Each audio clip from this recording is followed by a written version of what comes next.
sin razón, un espejismo, medalla olímpica de oro al más cabrón. Tienes el podio de la gran desilusión.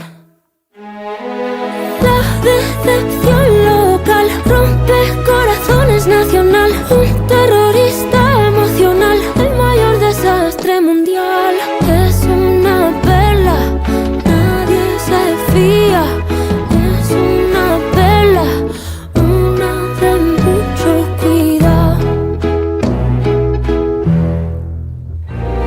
El rey de la 13-14 no sabe lo que es cotizar.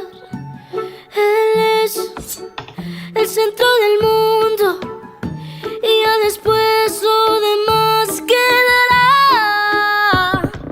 Por fin vas a terapia, vas al psicólogo, Tania psiquiatra. Pero ¿de qué te sirve si siempre mientes más que hablas? Te harán un monumento a la deshonestidad. No me das pena, quien queda contigo se cena. Siempre autoinvita, si puede vive en casa ajena. Refracandante, tremendo desastre. Dirá que no fue él, que fue su doppelganger.